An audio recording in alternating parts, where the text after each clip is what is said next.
nkino zigera kuri zine gusa n'inkino zo gusubiriza mugwi wa AC Milan hariya mutaraya baza kwakira umugwi wa Feyenoord yo muri Hollande, umugwi wa Atalanta Bergamo yo mutarayano nyene iza kwakira Club Brugge yo mu Birigi, Bayern Munchen yo mu Budagi yakira Celtic Glasgow yari muri Ecosse, Benfica yo mu Portugal yakira AS Monaco yo mu Faransa. Nizo nkino zihari kuri no munsi wa kabiri kome kuri AC Milan na Feyenoord. Urukino rwibanze umugwi wa AC Milan kabisa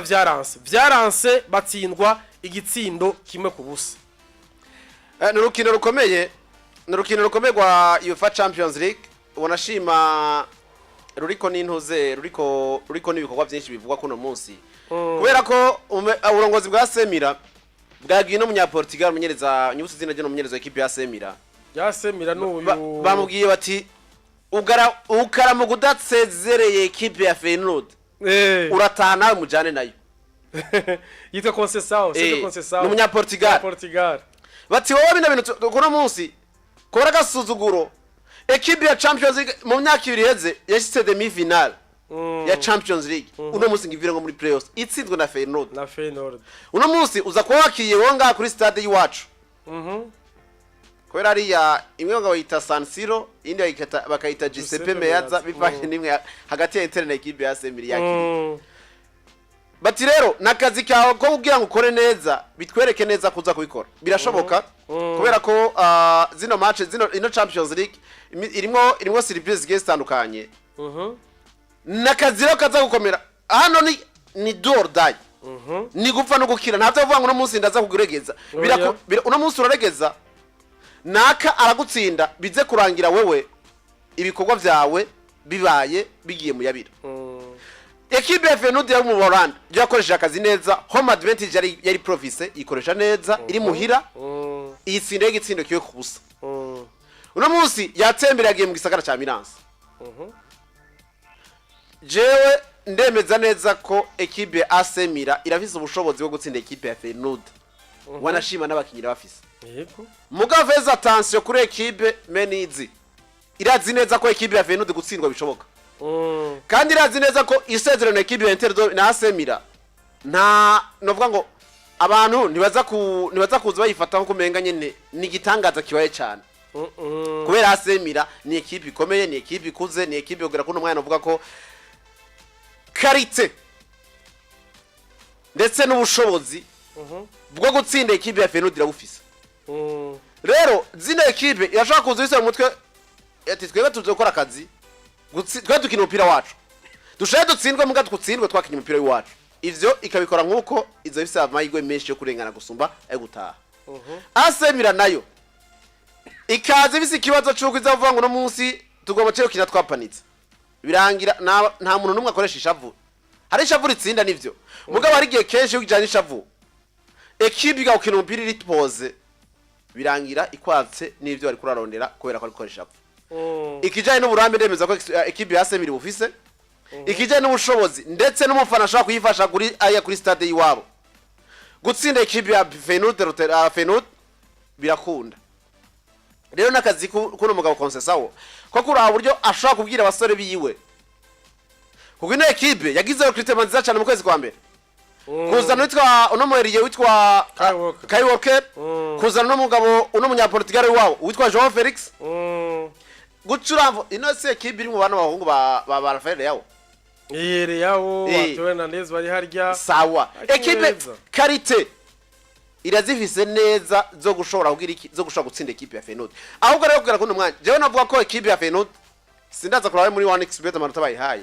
ariko uraza kuza kuraba equipe ya Feyenoord niyo baza kuyiha amanota menshi barapora equipe ya AC Milan kandi kimwe kubusa si cinshi kimwe kubusa cyane aho no bitakiri cinshi ya gitsindo cyanze nigikenewe nova munganije partout 3 chez partout de egare yuko wewe uba wagize iki wamaze kuronka uburenganzira kuja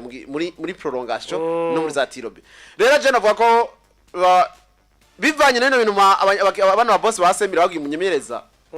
nabagenda kugira bakinya ati muntabare mu ngwane ko bakinyi banje nimwe vise ega nta bandi afise atanguye kwitabara ega no gutegezo nakiki no munsi yazobwira kiti ntabara nimwe vise nzobagwana ko nanjye ngwana uyu n'umumenyereza mushasha yashitse kuri match yo ya mbere atwara igikombe cya Super Coupe urumva bose baravuga ati umumenyereza akoze ikintu ciza aje aduhaye ibintu vyiza abandanye neza ku ma victoire ariko uno munsi ko bivuze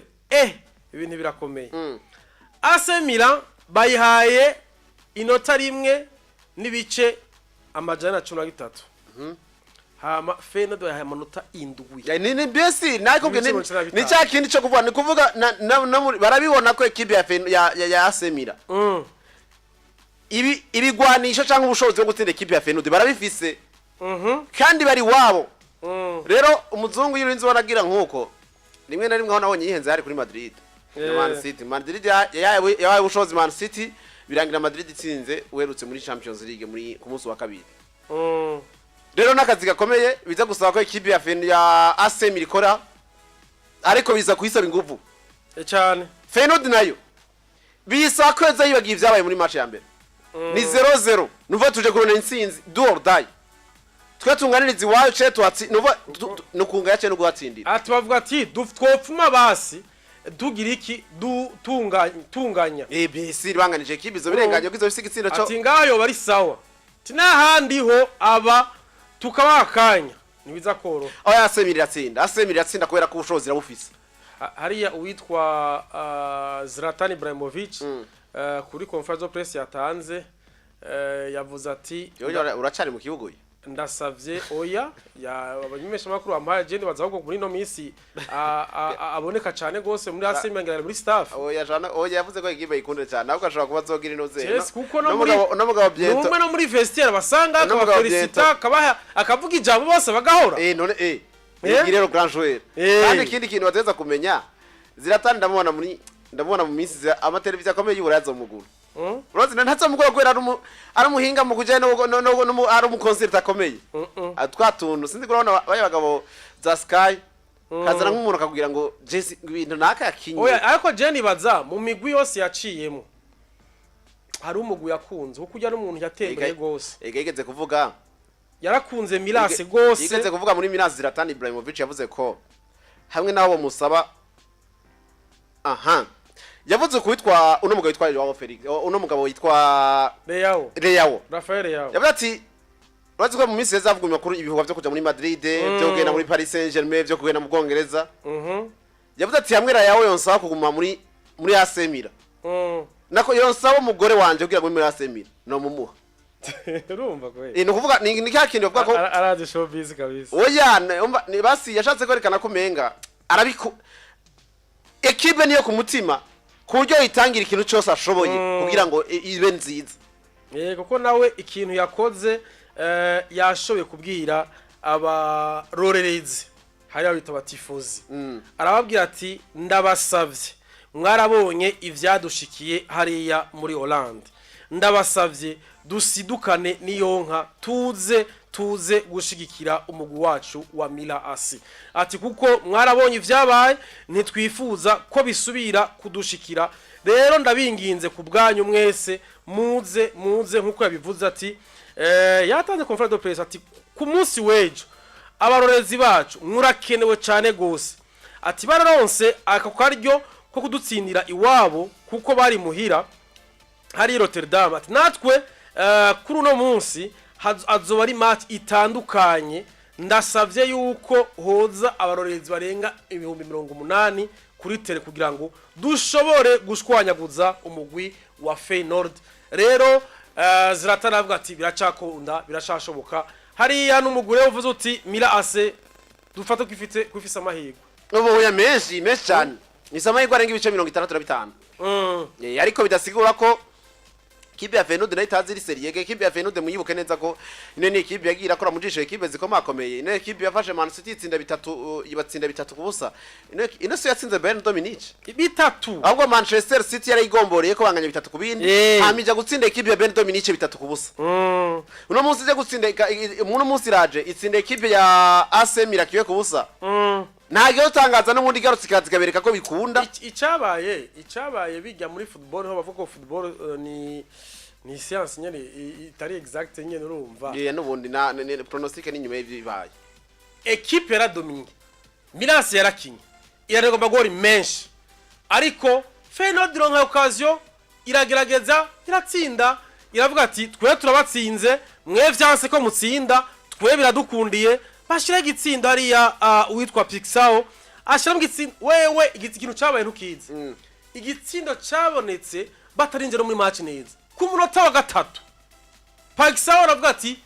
ndatsinze igitsinda Vete niko guprofita akajagari ka umuntu aritora agisinziriye ukamukwakwanje bijya navyo rero ucushira bazangu uvugira ngo igitsindo kigombora biranka biranka kabisa bare yawo biranka hariya abakinyi bakomeye ba Theo Hernandez baragerageza biranka ariko batari igitsindo kimwe kubusa rero vyumvikana yuko nkuko bivuze amahirwe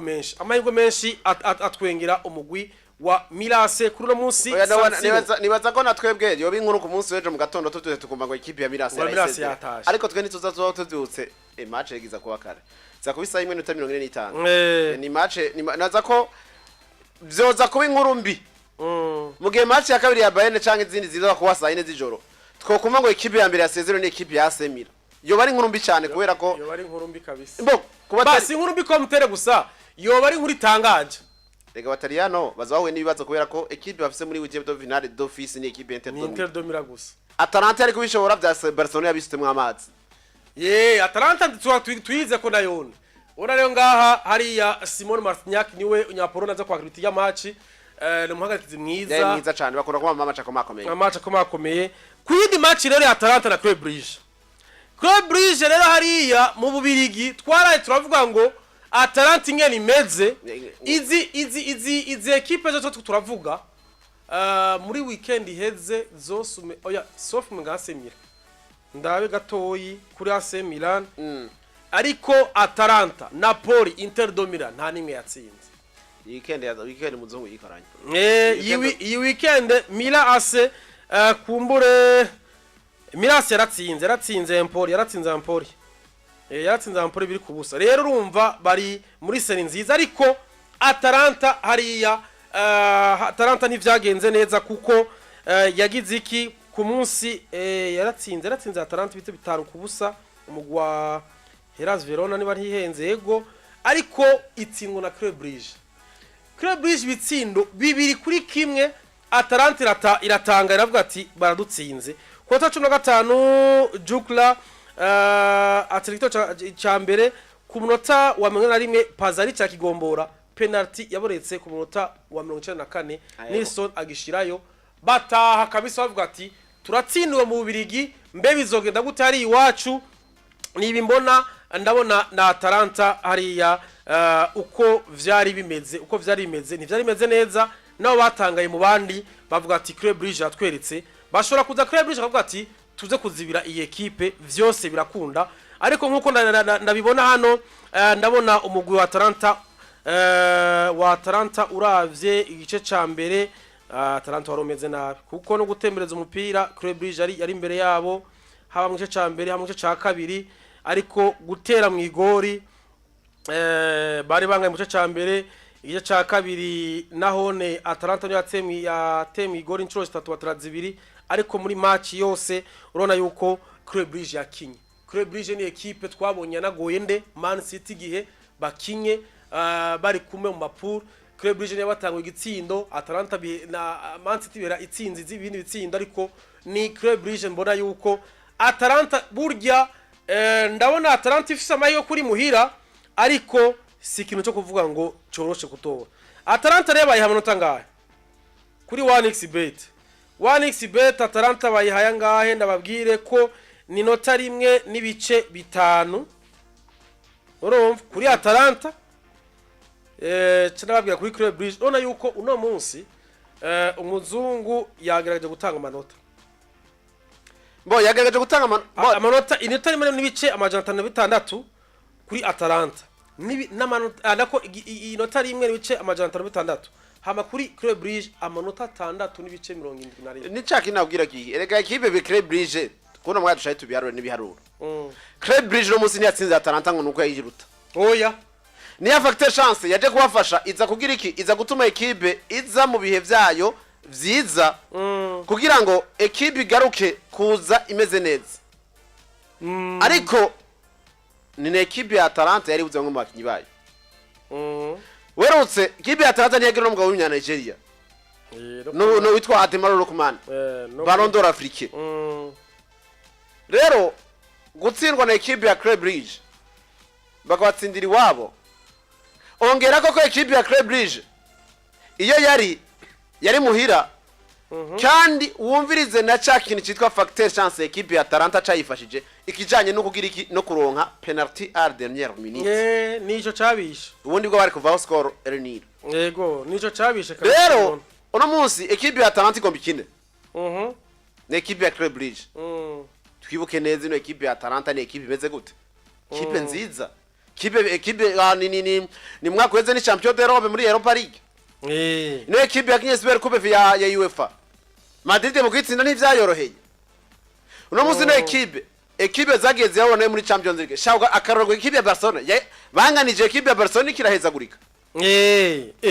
bitatu kuri bibi byari yani banganije biri ku bindi ugaragaje kurabara mu ivyo bihinde vyose uko ekipe zigenda zirutana kuri niveau ubwa mbere ate kikigwe ekipe no igutsinda nuvo ekipe iri inferieur yiwawe birabanza kumenya mbega uroza kwiga gute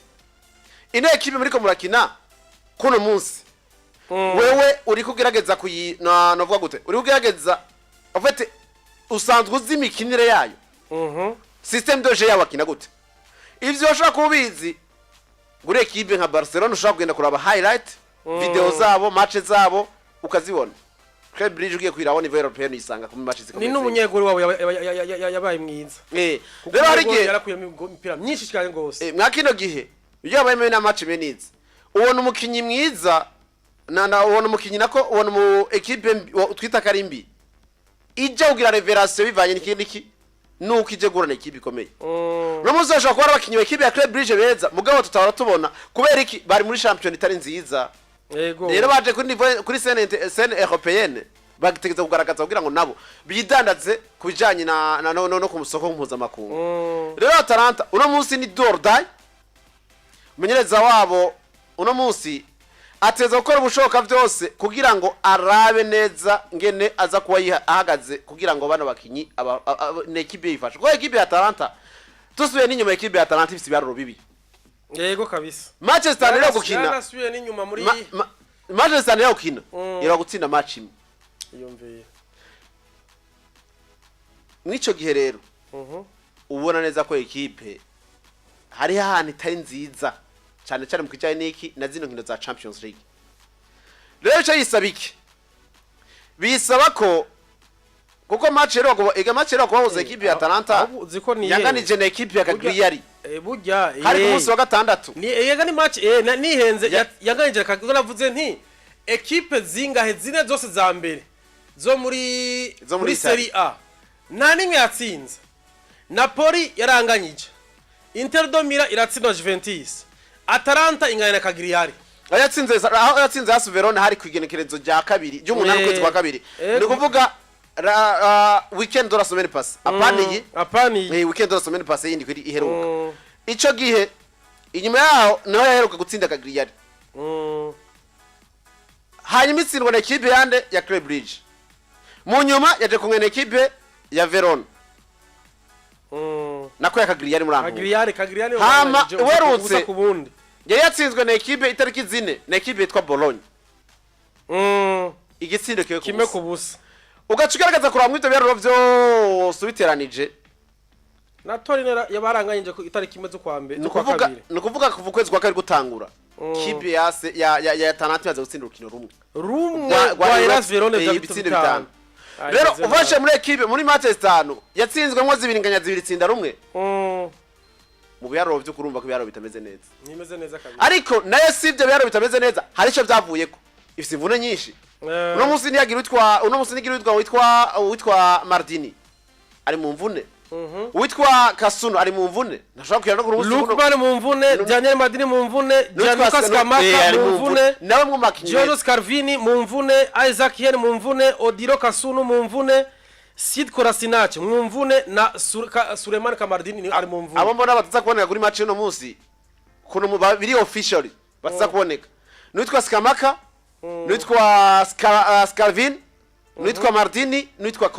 Kosunu uwitwa Hein biracari uwitwa n'umugabo witwa ari incertain ashobora ni ibintu bariko baradutako ko ashobora kuboneka cyataboneka rero ugiye kuraba ikipe ya Club Bridge bagiye guhura nayo ni ikipe ugira ko no mwanya mu nkino zitanira ukina nayo yatsinze mwo zibiringanya rumwe inako yatsinze mwo zibiritsindwa rumwe nganya zibiri kipe ya Club Bridge kuva muri toute compétition confondue mugo yatsinze harimo urukinero aho giriki yatsinze ekipe ya Atalanta bibiri kubusa nako bibiri kuri kimwe rero nakazi gakomeye kuri ekipe ya Atalanta mugabo nibaza ko bazagugerageza wakushobora kwera ko bafise ni nyota ni deni afite abakunzi babo babwiye bati twe turaje tuza guhagararira ikino gihugu byo babibikihi mu gihe ekipe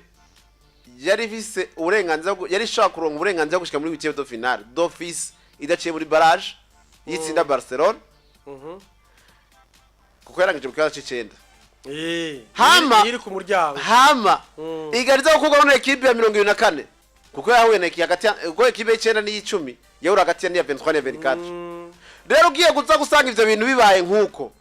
yari insolite zitangwe kuboneka yego kabisa yari insolite zitangwe kuboneka nakazi rero gakomeye ko umunyereza wabo kugira ngo araze kuraba ivyo akora ariko nakazi ganakomeye kubo ni chance yakomeye aronka kubona yagaruka nyitwa Demaro Lukman kugaruka muri ekipe muri SWAT na ataragaruka Samburusa nibaza ko uko biri kose ngenda ko muri match ya weekend ya Kinyi inde oya Lukman ya Kinyi ngenda yari kuri Dubando tusheho sinibaza rero nakazi gakomeye nuno munsi sinibaza ko kuri Bando shanajayo kuko ndabona umenga ntibanamushizemwo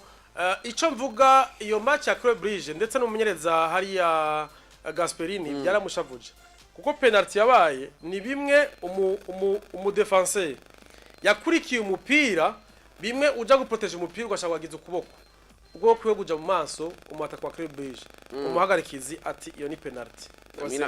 Gasperini rero yaravyidoge gose arashavura yidoze karabagarikizi cyo yidoze karamukinyi atabahagarikizi bakoze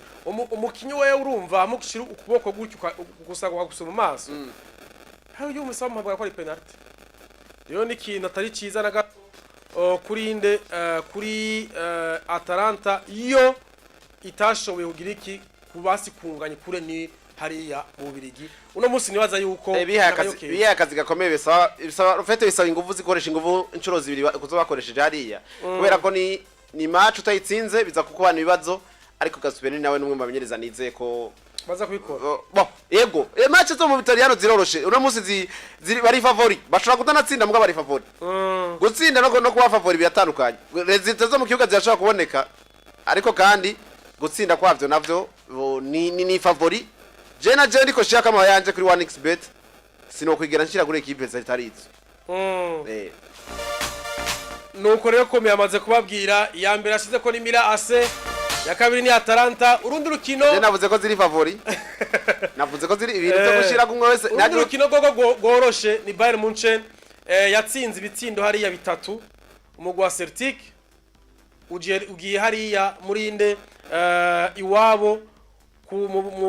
mu Budagi igiye kina na Celtic iyi match nubwo hariya Jamal Musiala muri conference avuga ati ni equipe itoroshe yaratugoye tugiye gushiramo ingufu nyinshi kugira ngo dushe kwitsinda byinshi twicungere ariko iyi kome ndabona umenga uyu mugwi wa Bayern Munchen usabona wahejeje ugurukumu gufiseyo nari uri muhira wifiti hariya witwa Harry Kane ndabona umenga amahirwe atwingira gose umugwi wa Bayern Munchen hano shengurwa turashikanye nibaza bavuga ati ni gushimira Imana kubera ko byabaye bibiri kuri kimwe rero nta kwijajara kubera ko ega equipe ya Ben Dominique byabaye kuri kimwe kabisa handa abwira ikintu kibe kiki equipe irinze ariko utsindiye à l'extérieur utsinze equipe yande urinde Celtic kuri Bayern yaha erega wanze bagihagaro cha Bayern Bayern no munsi gita just Bayern simbi ibyo umurongozi bubi je Vincent Company sindamwemera boss nitaye kuvyamenyereza ariko jewe sindamwemera ariko ari kuri serie y'aba match atanu atatsindwa peu importe ariko bagende iborotse ntiyatsinzwe muri Champions League hari ya Feyenoord ni yamutsindwa sasa rero ico shaka kuvuga nigiki nuko equipe ya Ben Dominique yoyo iri favori ko kiri Allianz Arena na ahantu heza cyane na ahantu kuri umwanya ushaka kuvuga uti ekipe iraza kuba iri favori, ekipe iraza kuba kugira kuno mwanya iri abafana ari benshi, ekipe iraza kuba nyene fete hariho vya bintu vyabo vyo kuvuga uti okay uno munsi antake ndi muhira nta nindi Ben Dominique umufana aza kunsunika ariko ekipe ya Celtic izi neza yuko ivyije gukora uno munsi irabizi neza ko itsindwa nta singizoba yurinzo oya bo bashimira Imana bavuga bati twebwe kandi wibuke ko Champions League gutsindwa uveti yafise amanota tugenda amahera ugenda uraronga Celtic bwati ndashaka mbura amanota mugandiro nk'amahera nganije na ekipe biba karusho ndanabatsinze uno munsi yashaka gutsinda Ben Dominique 2 kimwe nayo cha 3-2 mugabe karangira ya elimine kwera ko bagiye muri prolongation kana amafaranga yabizo yamaze kuyaronga kuko si qualification bo bari nuvuga bo barabona yuko bari mu nzira bagenda ariko basi ducika rutwo ekipe rero itereza kuzibize ingobo zikomeye kubera ko n'abakinyi bayo kiki uno munsi iyo ugiye gukina na ekipe ikomeye uri umukinyi uteza kwigenda ufise inzira zibiri she zitatu nugutsinda bakambona ko ekipe yanje nkayifasha 2 nugutsindwa muga nkagaragaza urwego gwiza kubera ko aba scout benshi bariko barabara no rukino ekipe intoya inavuga ngo ifisibiye isanzwe nka ekipe ya Celtic abakinyi bayo baraza kuba bari ku rwego rungana gute aba scout baraza babakurimo abakinyi 2-3 bivanye nuko bagize performance digitangaza kuri Bayern Dominique rero mukinyi aje uzavuga ati okay je ngoma nje kwidandaza ivyo gutsinda peu importe je ngiye kugurisha isura yiwanje rero nakazi gakomeye Celtic amahigwe ni make gose oya nubundi ekipe hano ekipe je ndabona ekipe kuko bayiha amanota 15 oya uretse nayo 15 naje ubwiwanje ndabona ko Celtic itari favori Ben ni favori mugarere zite umupira w'amaguru itandukanye n'ivyo bintu byose twiyumvira ko bibaho iyo ishaka kuza mu gatondo ukavyuka tuvuga ngo Celtic iri favori ni wabe ni favori sasa tijoro ukaja kwicara ahantu ugasanga ngo Ben Dominique na Vincent Company bayiremine kavuga ati no bintu bya football naho nyine dutangariza football turicara ahantu tukavuga ibintu tugasigura tugafata tukifashisha ibiharuro mugabe karangira ekipe ubona neza ko akazi kaba kabaye katari keza novuga ko kazahugira iki kaza gutuma wowe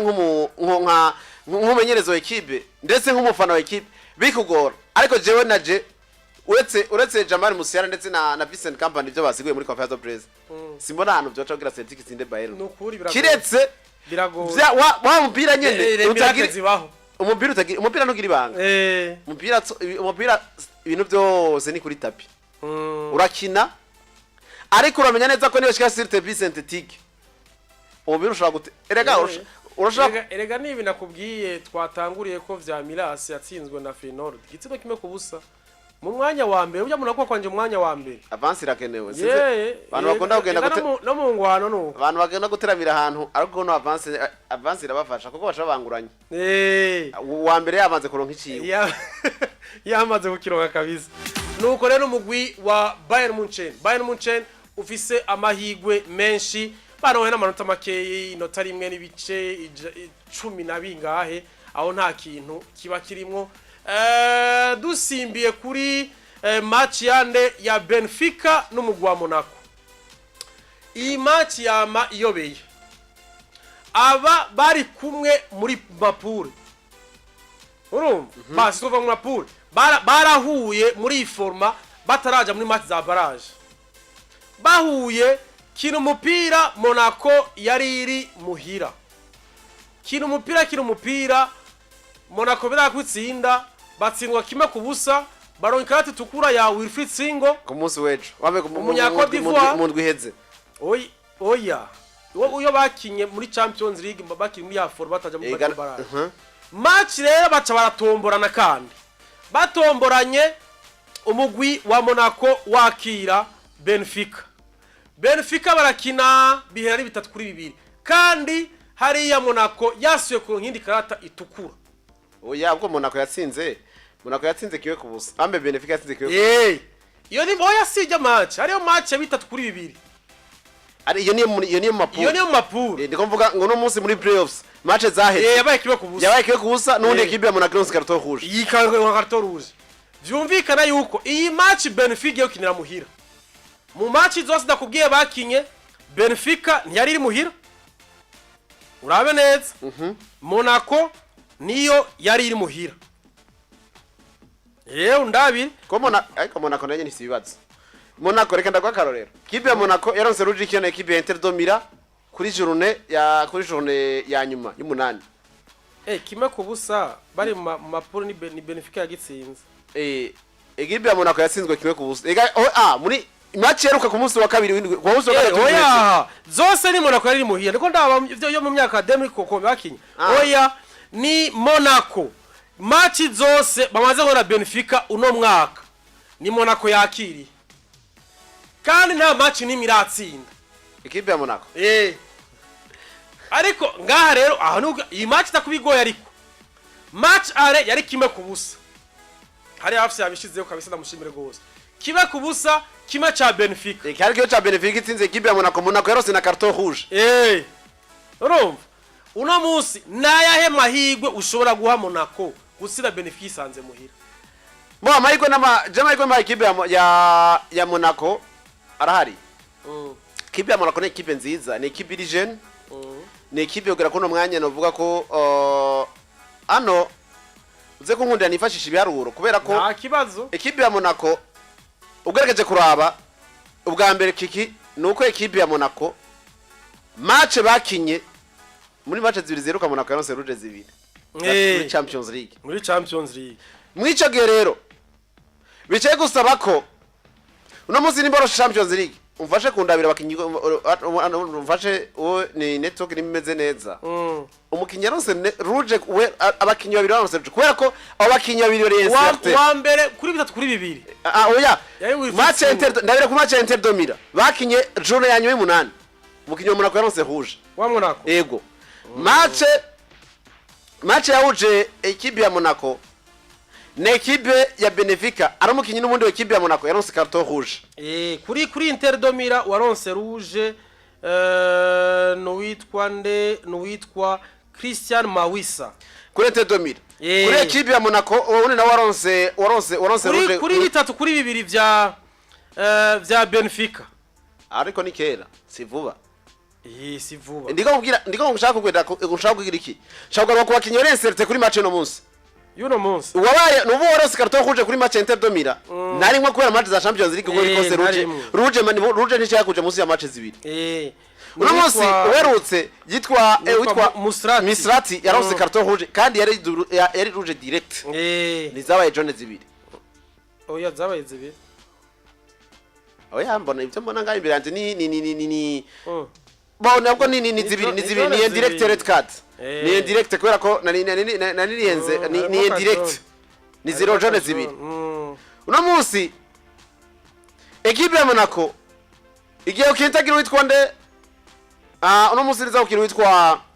Jordan Teze riza ukira witwa Sungutu Magasa equipe ya Monaco rizigenda ukintagira witwa Denis Zakaria sihari nigenda ukira utafise witwa Van der Son nitegira uno mugabo witwa Alexander Golvin ndetse n'witwa Florian Balogun ugaragaje kurara mwana bagabo equipe ya Monaco amahigwe kugera kuno mwanya gugenda gwasanga equipe ya Benfica iwabo equipe ya Benfica tuzi neza kugera kuno mwanya ko bamwe mu bakisanzwe ifise jewe novuga ko ubwa mbere ifise abakinyi bafise uburambe muri zino nkino za Champions League no munsi equipe ya Benfica irafise umugabo witwa Angel Di Maria irafise no munyargentine wundi mugenzi we witwa Nicolas Otamendi ino equipe irafise witwa Antonio Silva novuga Otamendi na Antonio Silva muri axe centrale ari inyuma hariho ikintu baza kongereza cyane kijanye n'iki n'uburambe ndetse no gutera motivation abandi Monaco rero nibaza ko nakazi gakomeye ariko Monaco bivise wasore bakiri bato equipe yamitangaza abantu ko bukeko bwije bivanye nuko equipe kiki ni equipe ya Monaco tuzi neza ko surprise zayo zirashoboka 1-0 jewe nivyo ntangaza ko equipe ya Monaco idashobora gutsinda ariko rero ingufu zayo aho ziri nko kwambara uti ishobora gutsinda equipe ya Benfica bigenze gute ishobora gutsinda equipe ya Benfica bigenze yuko yibagira ibyabaye byose urumva ikagenda uvuga ati ni gutangura ni match ni draw ni nanako ni knockout uratsindwa urataha nugenda kuva ku munota wa mbere twagiserera gushika ku munota wa nyuma ivyo birashoboka ariko na Benfica irabizi neza ko iyo watsinze equipe ya Monaco yitsinda igitsindo kimwe encore ifite carton rouge kuko ndabira niyo ibona ubasha kuraba equipe ya Monaco yaronse carton rouge ku munota wa kangahe kuri match heruka na Benfica match heruka na Benfica kubera ko bayironse ku munota wa 52 igitsindo kinje ku munota wa kangahe 48 sawa equipe mwatsinze igitsindo idakwiye nako ikwiye iminota 30 hafi n'itanu mukinyi na equipe idakwiye byanze ko mitsinda igitsindo kiki yari akaruka taba kameze neza nawe nuvuga equipe nayo ibimeze neza ahubwo wewe ari amayigo ari gushaka kuronka uta profisa rero kwizo mvo equipe nijajare gukora umunsi bazo ko bakwiye ushaka kuvyuka mu gatondo kibaza ngo naho ni nabatsinze ngo nabishoboye mugakaza kurusanga resultat zirangiye equipe ijika gutangaza kandi muna gutangaza nta gitangaza cyo kireba hano jewe uza gutsinda wese azobayimerita kabisa kuko ndabona yuko bamaze kubona yuko Monaco igihe cyose ya mirongo ikarati tukura baraza gukora ibishoboka byose basore baronse ikarati tukura bande Benfica yes ariko guhagaze kubira igihe cyose kandi bari muhiri wabo ubu rero natwe turi muhira ariko uwo muntu yo gutsinda muhira gute woba wasamaye none ntivyama vyabaye aro rero ngaha ubona yuko ari ikintu gikomeye football gutsindirwa muhira yaba ariko gusa ikibazo gihari n'ingene uza gugega urashaka kurucira mukaterwa twayivoka no munsi ushaka kuvuga ngo equipe ya Benfica yamenyere koresha amakarton rouge equipe ya Monaco gasanga umakarikiza no munsi nawe harako rumbona ngizi bagize n'iminsi bafata ibintu bwasanga nyine bikoze uko byabitekanirwe cyangwa uko babibona Benfica muri champion wabo baguma bitsindira ne equipe sinzima imeze neza equipe imeze neza ariko Monaco bobo muri match 5 bafise victoires zibiri gusa ariko niri kure ni yabonye ni champion mu Faransa nyene ivyayo tanabimenye ariko gusa jewe cyo mbona yatsinze Nantes 7-1 yatsinze Nantes 7-1 urumva baracafise ya motivation baracaryohewe equipe ya Monaco ni nziza izokora ko equipe ya Monaco ari nziza Monaco nishobora kurangiza saison itadandaje kandi umuntu adandaze gare ko afise pipiniere nziza afise tutari ryiza cyo kugira ngo ashoboye kugira kubashiyamwe ingemwe ziwe kibazo reka tumurabe rero tuzotukumuraba Binora ndabira bayaye amanota ngaye muri 1xbet ko zina equipe zisa nizegeranye kubera ko ugerageje kuraba Benfica bayihaye inota rimwe n'amanota n'ibice amajana 850 hama Monaco bayiha amanota 3 n'ibice amajana 950 bano ni bien sûr ba equipe ya Monaco nta mahirwe bayihaye no yabwoye ni ubwo nta mahirwe bayihaye Benfica n'ubuna mahirwe hana jewe sinja kure yabo naho bishika bigahinduka oya urabona yuko oya equipe jewe ni 50-48 kubera ko equipe izina equipe ushaka kuvyuka ukavuga zigasanga zagutangaje ivyo bari kuritega zibonye yego nubundi ivyo bibaho kabisa bibaho gose kabisa mbona yuko ngaha rero namahigwe yuwari we wese ingene biza kugenda ni benshi muri izi match za barrage ku munsi wa kabiri benshi bavuga bati burya rero abantu urazira bameze komeye bavuga ati dushaka shock ikomeye match ikomeye iza kuturyohera kubwawe ego match zose ziraryoshe ndabizi ko byo buvuga ariko match ntubiziga ibyo novuga aho buzushatse kuntega kugira ngo zinde kubivuga match ubona yuko ati iyi match niyo mbona iruti izindi zose muri iyi mu bijanye no ubwanje bwa mbere bwo ko ntangurenzane match iryoshe iza kubiryoshe ise vibe basoki iza kubiryoshe gusumba izindi ni match zibiri ni match ya Monaco na Benfica ni na match ya AC Milan na Feyenoord izo match zibiri match ya Monaco na Benfica Monakiza ije kuraba ngene yogerageza kuko Monaco umupira mwiza cyane Benfica umupira mwiza rero ni ufite ni nari kubabwira Club Brugge na equipe ya Atalanta mukajewe Club Brugge igituma nayivuze ko abantu nico gituma niko shaka gusigurira abantu igituma navuze kuri equipe ya Club Brugge na equipe ya Atalanta umupira wa Club Brugge sinibaza ko ari mwiza cyo wa Atalanta rero ekipe zibiri zitarabanwa Jensi ateza kuba wawunda rusha yundi undi agacungira kuri contre attaque cyakarindira nde amakosa ya mugenzi we na ekipe ya Ben na Celtic ntiryoshe nivyoroshe nayo nivyoroshe ariko ntiryoshe kuko ni ekipe zifise harimo superiorité hagati yazo zibiri ariko football itangarika aho nyene shaka kuziyo wizo ko ifise superiorité gusumba iyindi ugasanga byarangiye iciza rero nuko izuvuze zibiri imwe iza gutangura igihe cy'isaha 1:45 niyo Mirase na Feyenoord match zo biryo cyane iza kubera kuri ya chaîne yande ya chaîne ya kuri TV kuri ija kuri 107 ija kuri 116 ni iza kubiri ubona yuko ndetse na match ya Bayern Munchen na Celtic niko bimeze ano ariko izikurikira ni 117 na 118 ekipe n'ubundi ekipe za Benfica na Monaco iza guca kuri 117 ama ekipe ya Celtic na Club Brugge na Atalanta iya ni 118 ni sawa kuri Canal Plus badufashije ibintu byiza cyane ubundi bwogo tunabakengurukire ko ndazi ko nkubu bari ko raturaba nawe nyene ndabizi neza ko kenshi to usanga bari ko barumbiriza Radio Bujumbura FM usanga bari ko baraturaba kuri televiziyo aziko bazi bazihari kino kintu badukoreye ni kintu kitima cyane gose nuko rero bakunzi ba Canal Plus mwese musoma decoder ndababwiye ubusanzwe kome afise bouquet yari yose yongera ko ibihumbi 200 kugira aronke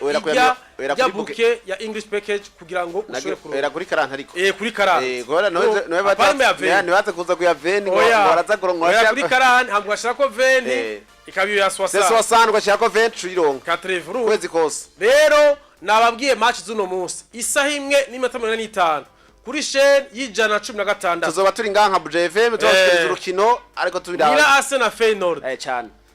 zikurikira hariya match ya Bayern Munchen na Bayern iza guca ku iyo chaîne nyene ariko match irangiye